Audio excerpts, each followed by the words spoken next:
sabiduría para la vida de la iglesia. Continuamos entonces con nuestro estudio de las epístolas, tratando de descubrir qué es lo que el Señor tiene para nosotros en nuestro tiempo a la luz de su palabra. Ahora vamos a estudiar algunos aspectos de la carta del apóstol Pablo a los colosenses. Definitivamente lo hemos visto cada semana. Tanto Chacho como el pastor Miguel y yo hemos descubierto que es imposible en una hora compartir todo lo que las cartas traen consigo. Por lo tanto, tenemos que ser muy selectivos tratando de apropiarnos de ciertas verdades que nosotros entendemos que son importantes para nuestro tiempo y para aquello que nosotros estamos viviendo de manera particular como iglesia y como cristianos cada uno de nosotros. Así que, a modo de introducción, solamente con respecto a su autor, definitivamente es el apóstol Pablo. Su nombre aparece en varias oportunidades. Pablo, apóstol de Jesucristo por la voluntad de Dios, en el primer versículo, en el 1:23 dice, y del cual yo, Pablo, fui hecho ministro. Y luego finalmente en el capítulo 4, en el verso 18, dice, yo, Pablo, escribo este saludo con mi propia mano. Acordaos de mis cadenas. Ya en otra oportunidad hemos mencionado que el autor de una carta no era necesariamente el que la escribía, sino que habían escribanos que se encargaban de escribir aquello que el autor iba dictando. Sin embargo, a modo de firma, que era algo que no existía en ese tiempo, el autor de la carta escribía su nombre de su puño y letra. Y Pablo dice, yo escribo este saludo con mi propia mano. Sin embargo, también hay algo particular que nosotros tenemos que ver en cuanto a las circunstancias de Pablo al escribir esta carta. Él dice, acordaos de mis cadenas. No debemos olvidar que esta carta preciosa fue escrita desde la cárcel, y desde la cárcel entendiendo que el apóstol Pablo no conocía lo que iba a suceder, no sabía lo que iba a pasar con él, sus circunstancias eran difíciles, pero allí su corazón se expande y el Señor le dirige para escribir esta preciosa carta. Y de su aprisionamiento él habla en varias oportunidades a lo largo de esta carta y la carta de Filemón, que son dos cartas que han sido escritas en el mismo momento y que fueran dirigidas hacia el mismo lugar, a Colosas. Aristarco, mi compañero de prisión, os envía saludos, dice el 4:10. Acordaos de mis cadenas, dice el 4:18. Filemón 1 dice, Pablo, prisionero de Cristo Jesús. El verso 9 dice, siendo como soy, Pablo anciano, y ahora también prisionero de Cristo Jesús. Te saluda Epafras, mi compañero de prisión en Cristo Jesús. Pablo era muy consciente del lugar en donde él estaba, pero él no lo reclamaba como algo que podría ser algo vil o despreciable en su currículum. Para él era prisionero de Cristo Jesús. Él era prisionero por la causa del Señor y eso lo llevaba a expresarlo de esa manera. Él entendía sus prisiones, pero él no se sentía prisionero de César, sino que él se sentía prisionero de Cristo Jesús, el Rey de Reyes y el Señor de Señores.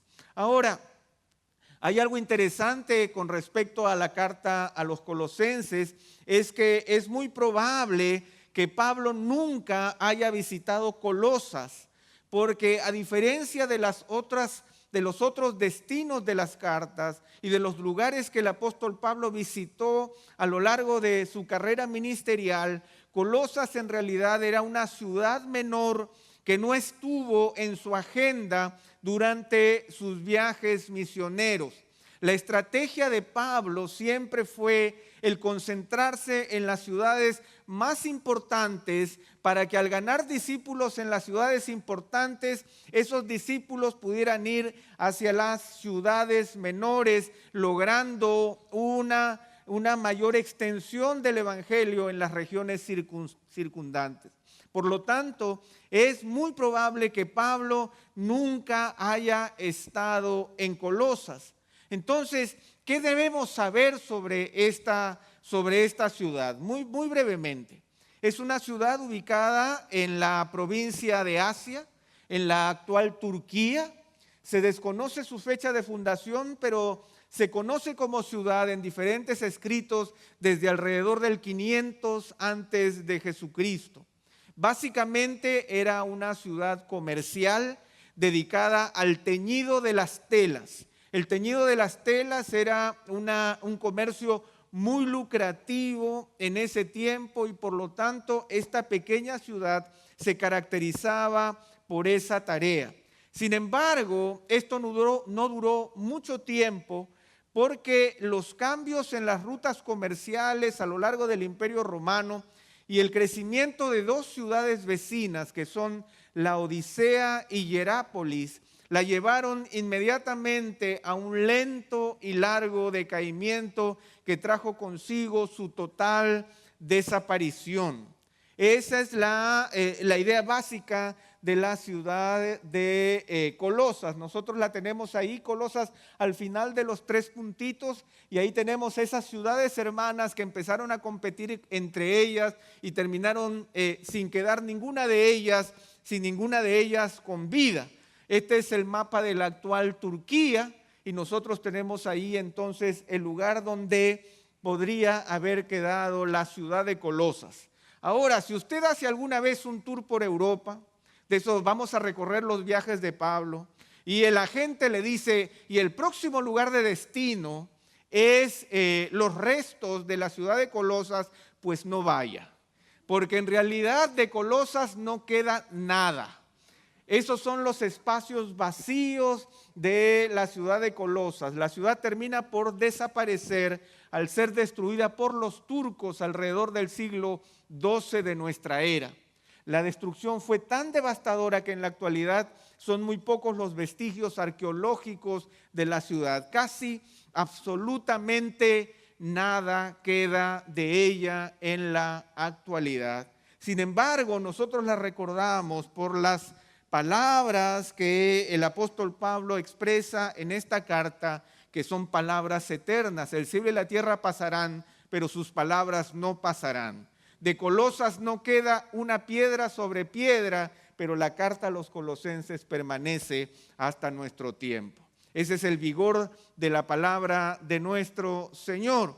Como hemos mencionado, la iglesia de Colosas no fue fundada por el apóstol Pablo, sino que es posible que haya sido Epafras, que aparece en la carta, un gentil que probablemente se convirtió durante los 3 años de ministerio de Pablo en Éfeso. Recordemos que en Éfeso Pablo no solamente se dedicó a desarrollar la iglesia, sino que también desarrolló un fuerte ministerio de desarrollo de líderes probablemente para toda la región. Y los estudiosos afirman que es muy probable que Epafras haya sido educado por Pablo y luego Pablo lo haya enviado, como vamos a ver a continuación, lo haya enviado a fundar la iglesia probablemente en su ciudad de nacimiento. Como lo hemos mencionado, luego de un tiempo de discipulado, Epafras retornó a su ciudad, probablemente comisionado por el apóstol Pablo, y fundó allí una iglesia. ¿Cómo es que Pablo vuelve a saber de lo que sucede en Colosas? Es muy probable que durante su aprisionamiento en Roma, Epafras pase un tiempo con él, informándole acerca de la situación de la iglesia, buscando consejo, y de ese consejo y de esas conversaciones surge la necesidad de escribir esta carta. Hay algo interesante con respecto a Colosas propiamente tal, y este hombre llamado Epafras. Epafras no es muy conocido en la historia bíblica. Solo aparece como alguien a quien el apóstol Pablo se refiere como un siervo de Dios. Pero el hecho de que no sea conocido por la historia no significa que no sea conocido por el Señor, porque el Señor lo reconoce como un hombre de acción y un servidor para la causa de Cristo. Y eso es lo importante. Y lo mismo sucede con la iglesia de Colosas. porque una de las más bellas cartas del Nuevo Testamento fue escrita a una pequeña iglesia en una ciudad de segundo nivel dentro del Imperio Romano. Esto nos habla del portento de la gracia de Dios y del hecho de que Dios no hace acepción de personas. Este autor nos dice, es maravilloso el hecho de que una epístola tan importante como lo es Colosenses fuese enviada a una iglesia localizada en una ciudad que en los días de Pablo ya era insignificante. Una iglesia que probablemente era pequeña en membresía, pero lo que puede parecer pequeño a los ojos de los hombres, con frecuencia es grande ante los ojos de Dios. El Señor no mira lo que mira el hombre. Los caminos de Dios no son los caminos del hombre y los pensamientos de Dios no son los pensamientos del hombre. Y esta preciosa carta entonces, escrita a una iglesia pequeña, a un pastor que podríamos decirlo en nuestro tiempo, a un pastor rural, es una de las cartas más preciosas que exaltan de manera más abundante a la persona de nuestro Señor Jesucristo, con una preciosa cristología. Ahora, vamos a tratar, yo he tratado de buscar básicamente algunas enseñanzas particulares y yo no he podido pasar de los primeros 13 versículos del capítulo 1, pero vamos a tratar de poder mostrar aquello que el apóstol Pablo reconoce en esta iglesia.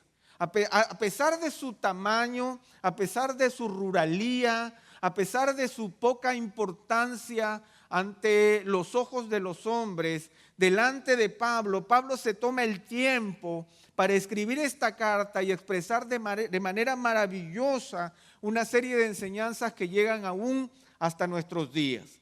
Lo primero es que la iglesia de Colosas recibe la alabanza del apóstol Pablo. Vamos a leer los versos 3 al 5 del capítulo 1 y nos vamos a dar cuenta de algo que es recurrente en las introducciones de Pablo a sus diferentes cartas.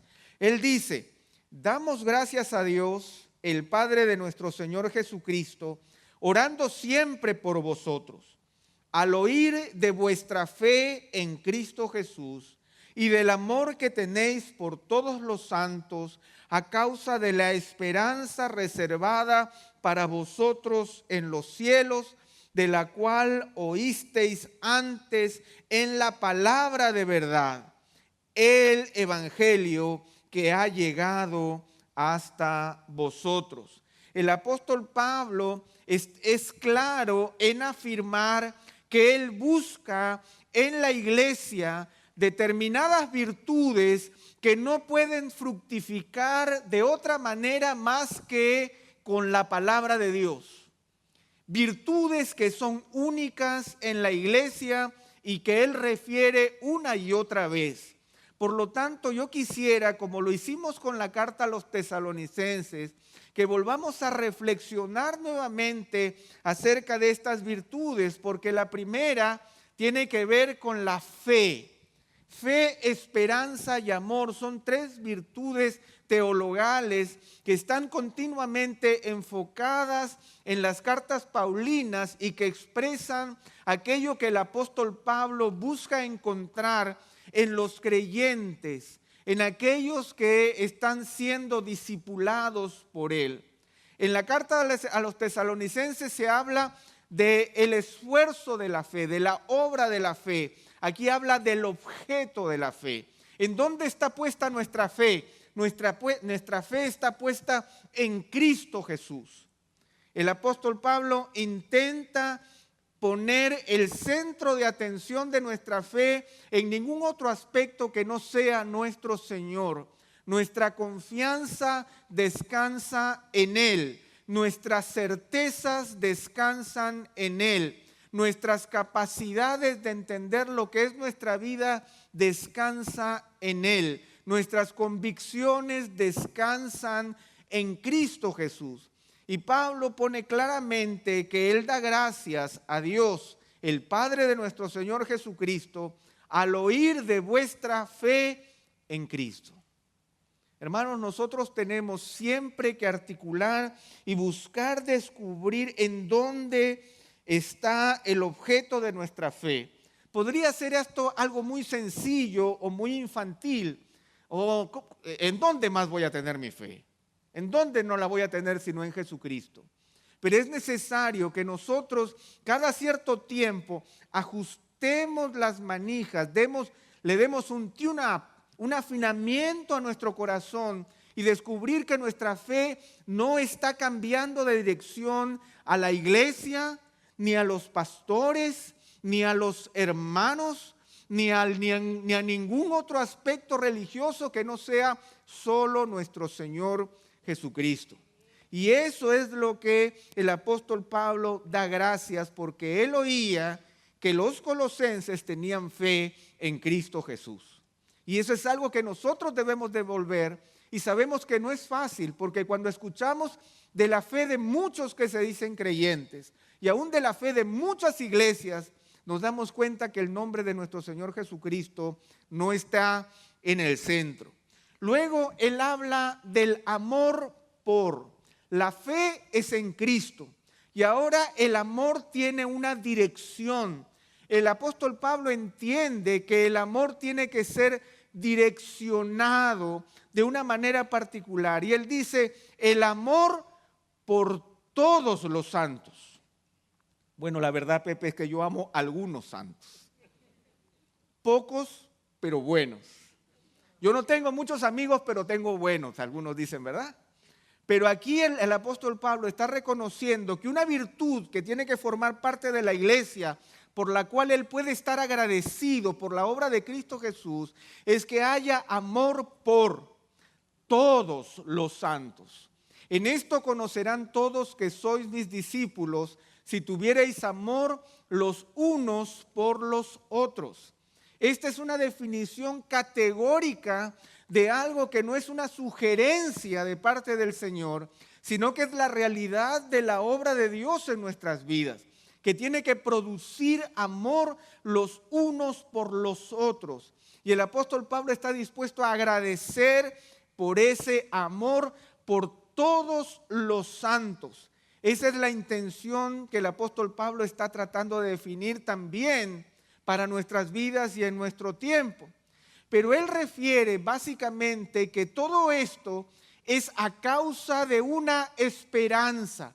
Nuevamente, fe, esperanza y amor. Y él dice, a causa de la esperanza reservada en los cielos. La frase es completa, es acá, verso 5, a causa de la esperanza reservada para vosotros en los cielos.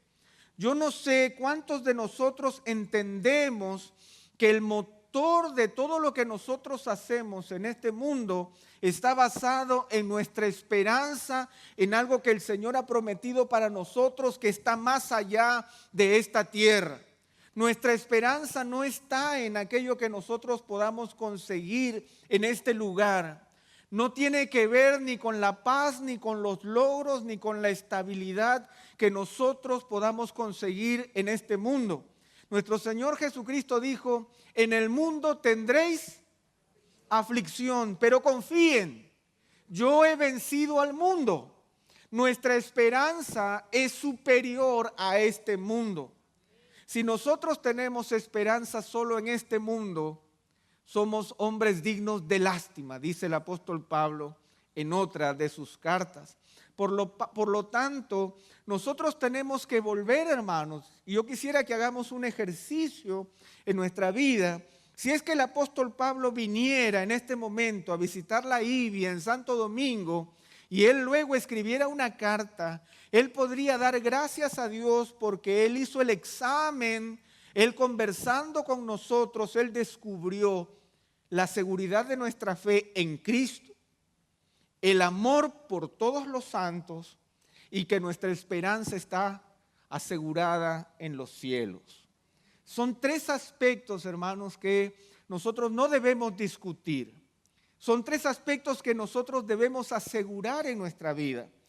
Si nosotros nos preguntáramos en algún momento, ¿cuáles son aquellas 3 cosas que yo no debería olvidar? ¿Cuáles son aquellas 3 cosas que yo debería afirmar en mi vida cristiana para poder tener un cimiento sólido? Fe, esperanza y amor. Fe en Cristo Jesús, amor por todos los santos y que mi esperanza nunca esté en las cosas que se van, sino que estén reservadas para mí en el cielo. Esas son 3 seguridades que nosotros podemos manifestar en nuestra vida. Y el apóstol Pablo entiende que esa realidad es producto de haber oído antes en la palabra de verdad, el evangelio que ha llegado a nosotros, estos aspectos que ahora forman parte de nuestra vida. No es algo que viene automático en nosotros, no es algo que yo traigo de afuera para bendición de la iglesia, es algo que el Señor produce a través de su palabra. Ahora, nosotros nos encontramos siguiendo en nuestra lectura con el verso 6, que ha llegado hasta vosotros, es el final del verso 5.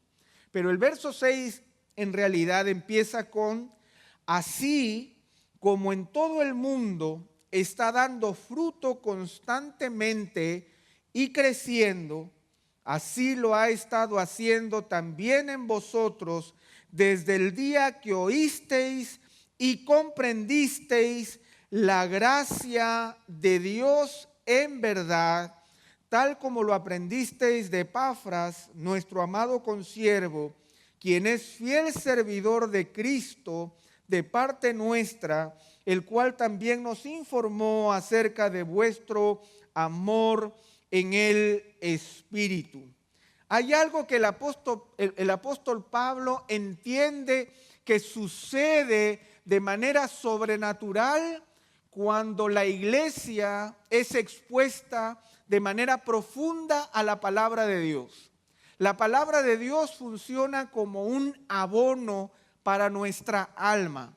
Y cuando nosotros somos sometidos a ese evangelio, al evangelio que oímos, a la palabra de verdad, a las buenas noticias que llegan hasta nosotros, lo que tiene que producirse de manera natural es fruto y crecimiento. Eso es lo que el apóstol Pablo entiende que debe suceder en nuestra vida.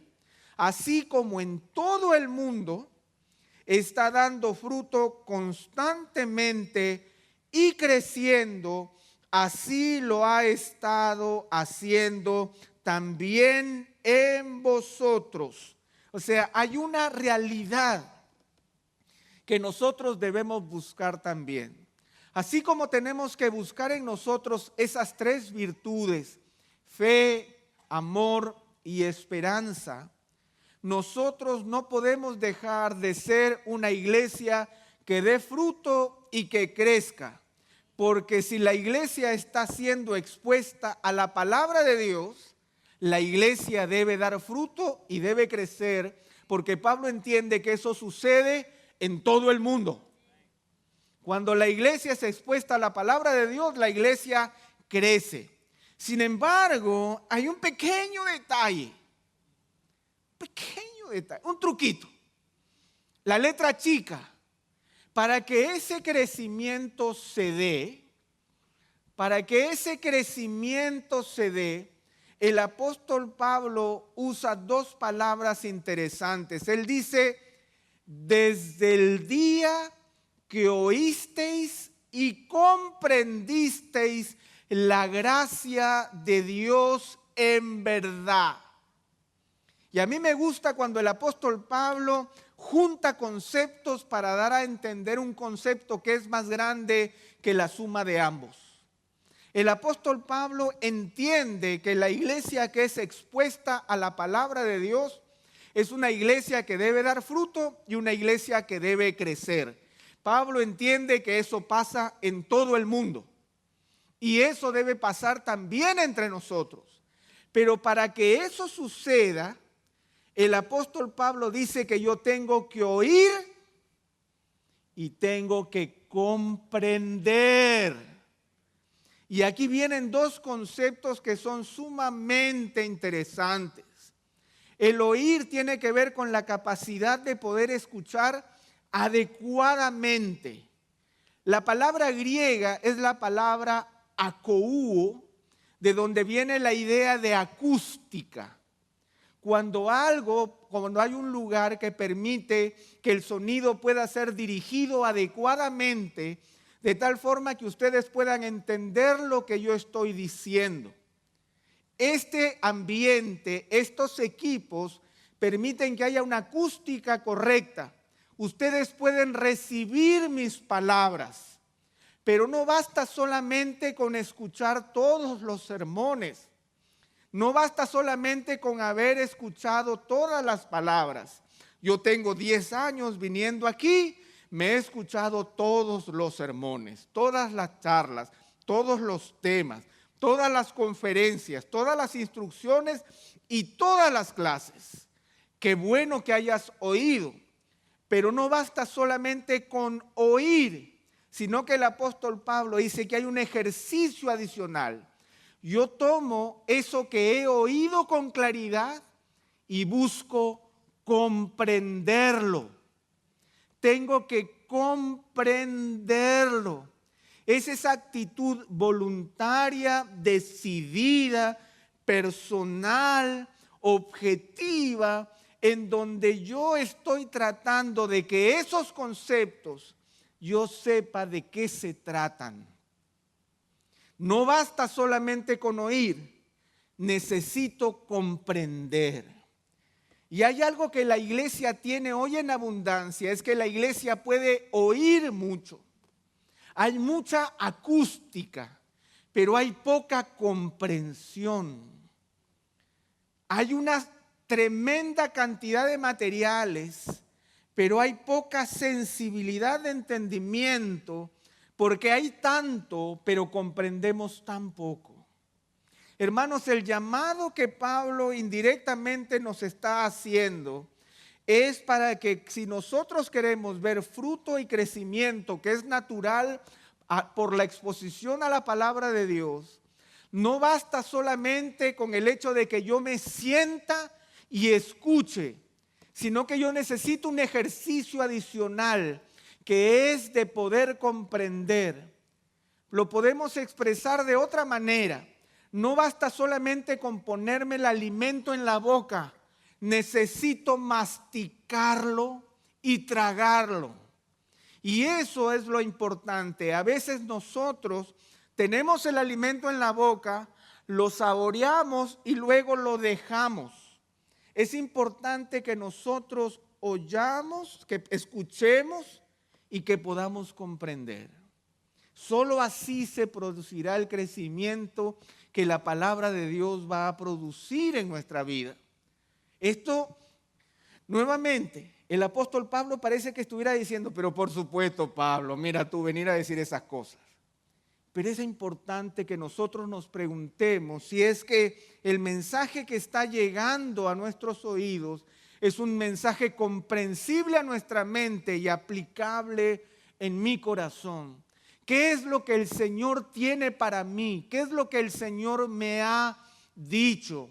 De toda esa exposición grande que se dio, ¿qué es aquello con lo que yo me quedo? De ese buffet que se prepara cada domingo, ¿qué es aquello que yo voy a poder asimilar para mi propia vida? De tal manera que puedo decir, lo he comprendido y de manera objetiva lo voy a llevar a la práctica, de tal forma que va a producir crecimiento en mí. No basta con oír. El apóstol Pablo dice, desde el día que oísteis y comprendisteis la gracia de Dios en verdad. Y hay algo interesante en esto, es el hecho de que el apóstol Pablo entiende que no se trata de él, sino que él dice, tal como lo aprendisteis de Epafras, nuestro amado consiervo, quien es fiel servidor de Cristo de parte nuestra. El apóstol Pablo no entiende que se trata de la elocuencia de un Pablo, el que tiene que venir para que yo comprenda las verdades celestiales. El apóstol Pablo entiende que se trata de ese siervo humilde, desconocido, pero el pastor de la iglesia de Colosas, el que está enseñando con fidelidad y con servicio abnegado en el nombre de Cristo a su iglesia, ese es el siervo útil al que hay que oír y hay que comprender.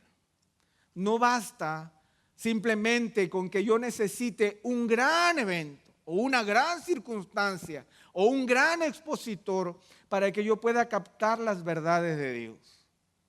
El Señor requiere que nosotros estemos atentos a su palabra, aún viniendo de un siervo tan humilde como era el propio Epafras. Pero ¿dónde es que el apóstol Pablo sostiene toda esta realidad? Él sostiene toda esta realidad en algo que nosotros hemos llamado la supremacía de nuestro Señor Jesucristo. El apóstol Pablo recalca en esta carta y pone de manera preciosa, en un solo párrafo escrito en griego, él resalta lo que para él era la persona de Cristo. Él habla de la fe solo en Cristo, porque Cristo es totalmente autosuficiente para sostener nuestra vida espiritual. Y en esta imagen es un cuadro que yo valoro mucho porque es el cuadro de la ascensión de Cristo. Yo he tratado de buscar al autor y no lo he encontrado, lo he buscado insistentemente. Pero lo que me llama la atención es la actitud de los apóstoles. Si ustedes la pueden ver, yo sé que están lejos, pero si notan la actitud probablemente este es Pedro, el que está recostado allí delante del maestro, como despidiéndose de él. Y Juan tocando su manto y abrazándolo, y probablemente Tomás allí, el que está allá atrás, tratando de mirarlo de lejos. Simplemente esa es nuestra actitud con respecto a nuestro Señor. La razón de ser de nuestra fe radica en la suficiencia de nuestro Señor Jesucristo, en su grandeza para salvarnos. Jesucristo no es solamente un gran maestro de sabiduría. Jesucristo es Dios hecho hombre, el Dios encarnado. Y este Cristo es el Cristo incomparable que el apóstol Pablo refiere en los versos del 15 al 20 de esta carta a los Colosenses en su primer capítulo. Y él no lo podemos explicar todo, pero simplemente las palabras hablan de por sí de esa grandeza.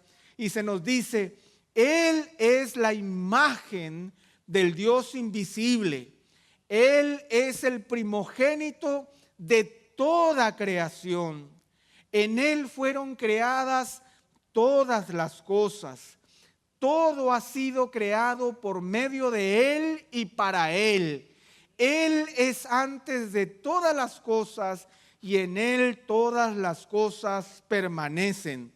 Él es la cabeza de la iglesia. Él es el principio, el primogénito de entre los muertos. Él tiene en todo la preeminencia. En Él habita toda plenitud, toda reconciliación con Dios es por medio de Él. ¿Ustedes ven la grandeza de nuestro Señor allí? Ustedes pueden ver todas las veces que el apóstol Pablo utiliza la palabra todo. Toda, todas, todo, todas, todas, todo le pertenece a nuestro Señor. Él es grande. Y cuando Él utiliza la palabra primogénito, que a algunos les causa confusión, la idea de primogénito tiene que ver con un término de reconocimiento, más que de origen. Se señala prioridad y preeminencia, es una superioridad posicional, es un derecho adquirido que el Señor obtiene. Y si nosotros vemos, por ejemplo, el verso 15, dice, Él es la imagen del Dios invisible, el primogénito de toda creación. Y luego en el verso 16 hay un porqué. O sea, el apóstol Pablo explica la razón de la primogenitura, ¿Cuál es la razón de que Él sea primogénito? Dice, porque en Él fueron creadas todas las cosas. O sea, la palabra primogénito tiene que ver con la preeminencia de Jesús sobre todas las cosas. Todo fue creado por medio de Él y para Él. Y eso mismo también aparece en el verso 18 en referencia a la iglesia. Él es también la cabeza del cuerpo que es la iglesia. Y Él es el principio, el primogénito de entre los muertos. Y nuevamente lo que sigue es a fin de, o sea, nuevamente el apóstol Pablo está dando el significado directo de la primogenitura, a fin de que Él tenga en todo la primacía. Ese es nuestro Señor.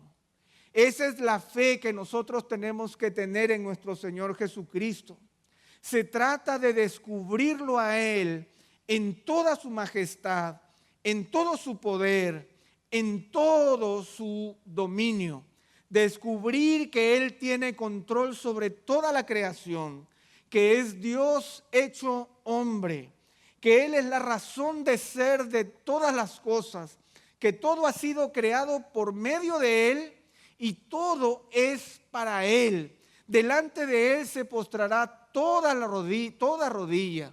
Él es antes de todas las cosas y en Él todas las cosas permanecen. Y ese mismo Señor es el Señor que ahora está aquí delante nuestro, en medio nuestro, como Señor de esta iglesia. ¿Necesitaremos algo más? ¿Necesitaremos a alguien más? ¿Necesitaremos otro segundo mediador? ¿Necesitaremos un vicario para que sostenga a Jesucristo? ¿Necesitaremos otros seres que puedan sostener nuestra vida espiritual? Todo lo podemos en Cristo Jesús.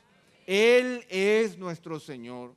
Y es por esa razón que Martin Lloyd-Jones, este famoso predicador inglés, él llega a decir, y yo quiero usar sus palabras porque él toma este pasaje y luego de exponerlo, él llega a decir lo siguiente: hemos estado mirando este misterio tan grande, glorioso y maravilloso. No conozco nada, como ya he recalcado repetidamente, cuya contemplación y consideración sea más maravillosa. ¿No sientes cómo tu mente se expande y amplía? ¿No sientes como un gran privilegio el que se te permita observar semejantes misterios asombrosos y gloriosas verdades? Dios nos ha dado su palabra para que podamos hacerlo, no para que pasemos por encima de ella superficialmente, sino para que nos sumerjamos en ella e intentemos asimilar lo que ocurrió. Hemos estado contemplando la maravilla y el misterio de los tiempos, aquello que hace que se asombren los ángeles en el cielo, aquello que están mirando, Dios viniendo en la carne y por los pecadores, los viles y despreciables pecadores, rebeldes contra Dios, para hacerlos hijos de Dios.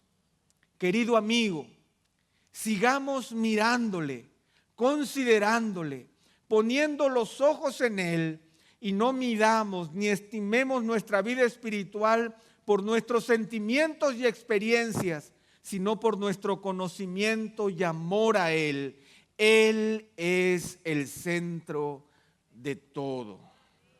Esa expresión maravillosa que surge del corazón de este predicador al exponer la realidad de un Cristo que es incomparable, de un Cristo que hace que nuestro corazón se detenga y podamos pasar la eternidad observando solo su grandeza, de Dios acercándose a nosotros y proveyendo para nosotros todo lo que nosotros necesitamos, entendiendo que Él es el buen pastor, que Él es el camino, que Él es la verdad, que Él es la vida, que Él es el pan de vida, que Él es la resurrección, que Él es todo lo que necesitamos, que Él es nuestra justificación, nuestra propiciación, que Él es nuestro abogado, que Él es nuestro constructor de las moradas celestiales. Él es nuestro Señor, el alfa y el omega, el principio y fin de todas las cosas. Ese es nuestro Señor y a Él le tributamos toda alabanza. Por eso es que, entendiendo esta realidad, es que el apóstol Pablo puede sentirse seguro de hablarle a esta pequeña iglesia en términos tan grandes como no las ha expresado en ninguna otra carta, mostrando desde la cárcel y desde sus prisiones la grandeza de su Señor. Por eso es que el apóstol Pablo hace una oración. Nuevamente, capítulo 1, verso 9, y vamos avanzando hacia el final de nuestra reflexión. 1:9. Por esta razón también nosotros, desde el día que lo supimos, no hemos cesado de orar por vosotros y de rogar que seáis llenos del conocimiento de su voluntad en toda sabiduría y comprensión espiritual. Hermanos, el apóstol Pablo hace una oración. Nuevamente aquí nos encontramos con el sustento. Nosotros hablamos, ¿cuáles son las virtudes que yo debo tener en mi vida espiritual?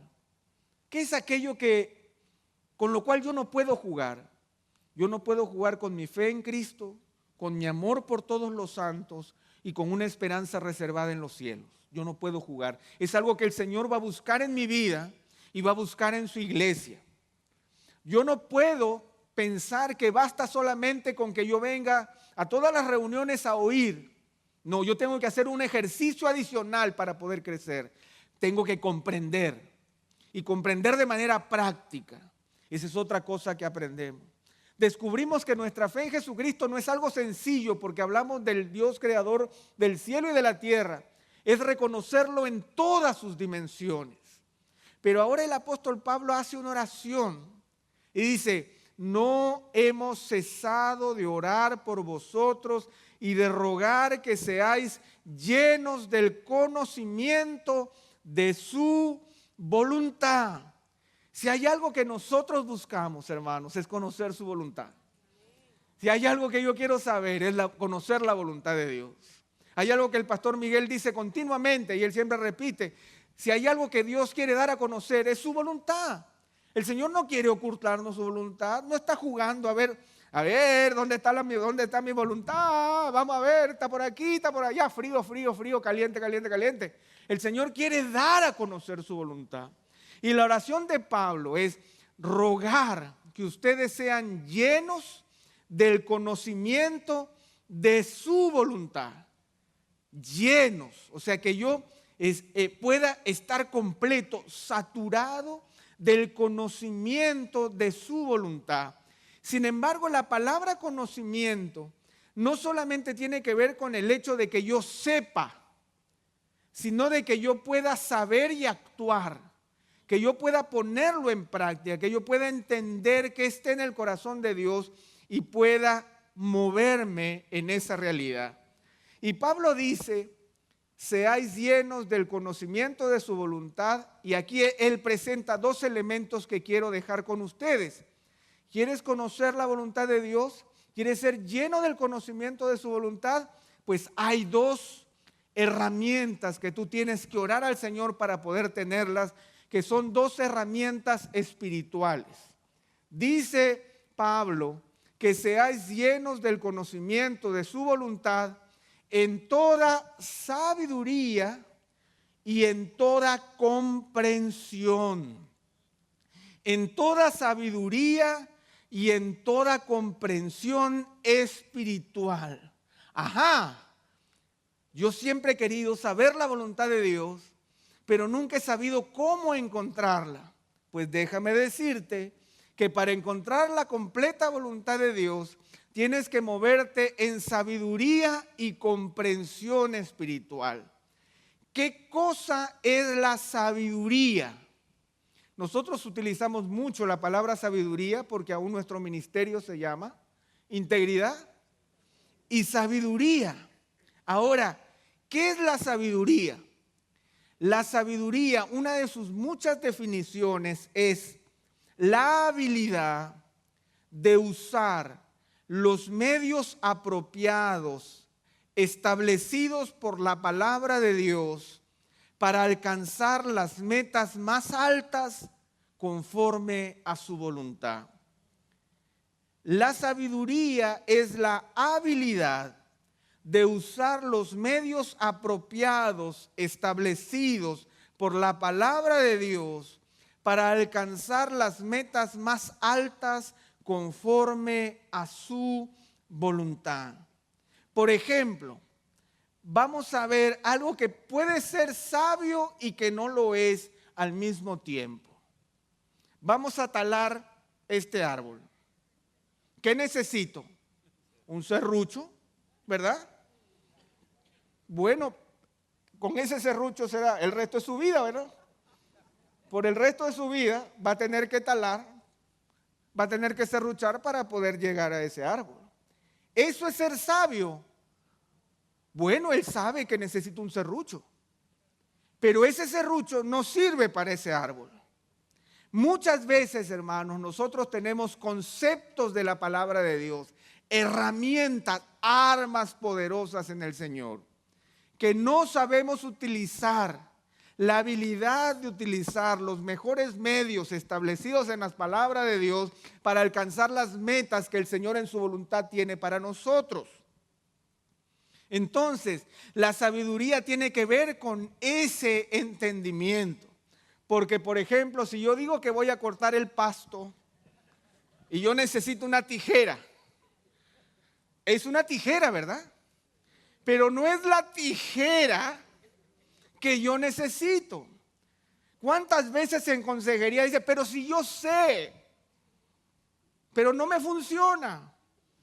Porque no estoy utilizando los mejores medios para alcanzar las más altas metas de la voluntad de Dios. Sabiduría tiene que ver con ese complemento de poder encontrar la herramienta divina que va a ayudarme a poder solucionar el problema. No es cualquier herramienta. No se puede utilizar para todo, esfuérzate y sé valiente. No se utiliza para todo, aunque pases por el fuego no te quemarás. No funciona. No es sabio. Por eso es que el apóstol Pablo añade un segundo concepto. Porque ese es nuestro mayor dilema, hermanos, para hacer la voluntad de Dios. Tenemos la herramienta, pero no en el tamaño adecuado. Por eso es que él usa un segundo término para ayudar a comprender lo que él está tratando de decir. En toda sabiduría, sí, y comprensión espiritual. ¿Qué es la palabra comprensión? ¿Qué es la palabra inteligencia en la Reina Valera del 60? Esta palabra es una palabra griega muy interesante porque habla de poner dos cosas juntas para entenderlas completamente en su uso y función. Árbol, serrucho. ¿De qué tamaño es el árbol? ¿De qué tamaño tiene que ser el serrucho? Pasto. ¿Cuántos metros cuadrados de pasto? ¿De qué tamaño tiene que ser la tijera? Esa diferenciación es sumamente interesante. Esta es una papa. Por si que no se dan cuenta, no es una piedra, es una papa. Esta es una papa. ¿Qué es esto? Un pelador de papas. Si yo sumo un pelador de papas más una papa, entonces yo voy a poder pelar la papa. La comprensión espiritual tiene que ver con la capacidad de poder buscar la voluntad de Dios en la medida en que yo voy articulando sabiduría y comprensión. Voy preguntándole al Señor en qué medida yo tengo que ir caminando con Él, lleno del conocimiento de su voluntad, para poder hacer la tarea que Él tiene para mí. Una de nuestras mayores taras y deficiencias es que conocemos mucho de la palabra de Dios, pero poco de cómo aplicarla efectivamente a las circunstancias de nuestra vida. Nuestros grandes problemas y mucho del trabajo de consejería simplemente es preguntarle a la persona: ¿tienes este problema? Ok. ¿Tú conoces este pasaje? Sí, yo lo conozco. Aplícalo pues. Dale uso. Llévalo de esa manera. El Señor dice en su palabra: esta es mi realidad. Lo sumo, lo junto, lo pongo junto. Busco encontrar los mejores medios de la palabra para alcanzar las metas más altas de su voluntad, entendiendo que estos dos objetos espirituales y reales se mezclan para producir la capacidad de que yo haga la voluntad de Dios. Hay un pasaje que yo uso mucho siempre y que siempre se los he comentado, y que la palabra áspera hace subir el furor, mas la blanda aplaca la ira. Pues usemos el pasaje en la realidad de la circunstancia que estamos viviendo y vamos a hacer la voluntad de Dios. ¿Cómo nosotros vencemos el pecado sexual? ¿Qué dice la palabra? Huye. No, ¿cómo? No, es que en realidad yo lo voy a conversar. Mira, huir se ve feo, yo voy a correr, voy a caminar. No. Huye. No, que yo no sé, no, huye.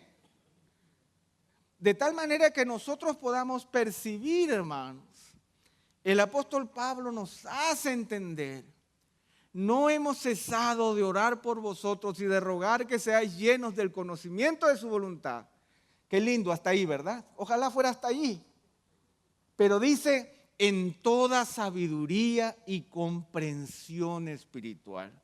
Yo creo que no podemos, cuando oremos por la voluntad del Señor, pídele: Señor, sabiduría y comprensión. Permíteme encontrar los mejores medios de tu palabra para alcanzar las metas más altas que están en tu corazón. Así yo voy a llegar a ser sabio, pero quiero ceder sabiduría y quiero tener comprensión espiritual. Quiero poder articular tu palabra en medio de mi realidad. Quiero poder tener el valor de aplicarla en medio de mi vida. No solamente saber, porque yo sé que todos nosotros sabemos, pero la comprensión espiritual y la sabiduría espiritual tiene que ver cuando yo alcanzo la vida plena, producto de que ya la puedo ejecutar. No basta con que un niño haya aprendido a sumar para que pueda ir a la tienda, comprar algo y que le den el vuelto y le den el vuelto correcto. Hay un ejercicio adicional. Hay algo que yo debo trasladar, la aritmética de mi mente. 2 palitos más 4 palitos son 6 palitos. Eso no significa que yo voy a entender que 2 pesos más 4 pesos son 6 pesos. Y si yo doy 4 pesos y cuesta 3 pesos, entonces me queda 1 peso. El ejercicio de esa realidad es lo que el apóstol Pablo está entendiendo. Y eso da como resultado, y con esto estoy terminando, hermanos, rápidamente, simplemente, para que andéis, verso 10, para que andéis como es digno del Señor, agradándole en todo, dando fruto en toda buena obra y creciendo en el conocimiento de Dios, fortalecidos con todo poder según la potencia de su gloria, para obtener toda perseverancia y paciencia con gozo, dando gracias al Padre que nos ha capacitado para compartir la herencia de los santos en luz. El apóstol Pablo nos invita a que nosotros podamos tener una vida en donde nosotros podamos tener una vida que sea agradable a Dios, que sea algo que el Señor se complazca con lo que nosotros somos y con lo que nosotros hacemos, algo que Dios, por lo que Dios esté contento, se siente agradado, se siente a gusto por nosotros, que seamos fructíferos en buenas obras, que seamos fructíferos en aquello que glorifica el nombre del Señor. las buenas obras que Él preparó de antemano para que caminemos por ellas.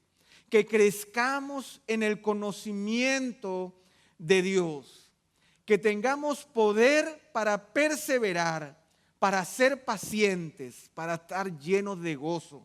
Y cuán importante es eso, señores, en la realidad de nuestro mundo. Nosotros vivimos en un mundo caído, tendemos a hacernos daño, vivimos en un mundo oscuro. ¿Qué es lo que yo necesito?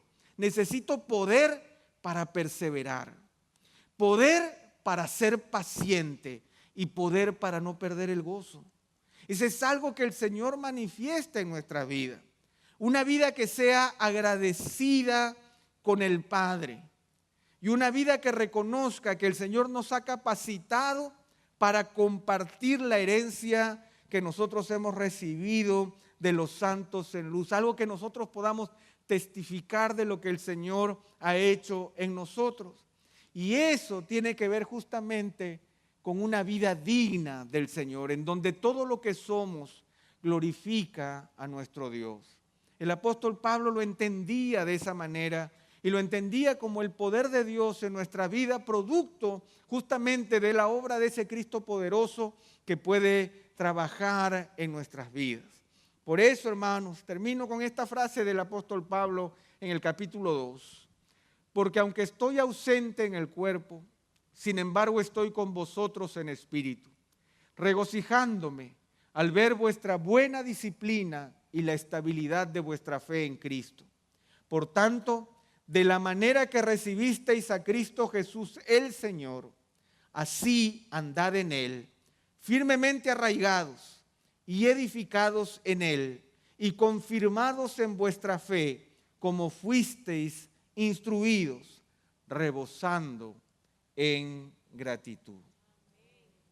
Disciplina, estabilidad, de la manera que recibimos a Cristo Jesús el Señor, que así caminemos con Él, que estemos firmes, arraigados, edificados, confirmados, tal como hemos sido instruidos, que rebosemos de gratitud. Esa es la expectativa del Señor para nuestras vidas, y esa es una de las señales y las marcas que como iglesia nosotros tenemos la esperanza de poder alcanzar cuando somos expuestos al consejo de la palabra de Dios, de una palabra de Dios que no solo oímos, sino que buscamos comprender, de una búsqueda de la voluntad de Dios que no es solamente un deseo, sino es la aplicación de sabiduría y comprensión para poder alcanzar en hechos aquello que el Señor espera que yo viva. Una vida digna, conforme a lo que el Señor espera en todo lo que nosotros hacemos. Que el Señor cumpla su obra en nosotros, mis queridos hermanos.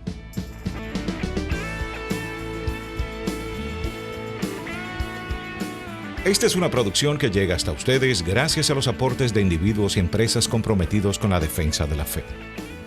Para más información, preguntas y comentarios, visite nuestra página de internet www.integridadisabiduría.org. En esta página encontrará información sobre la producción de este y otros recursos que ponemos a su disposición, como también las formas en las que usted puede contribuir con la producción de programas como estos. Les invitamos nuevamente a visitar nuestra página de internet www.integridadisabiduría.org. Será hasta la próxima, cuando nos reencontremos en su palabra.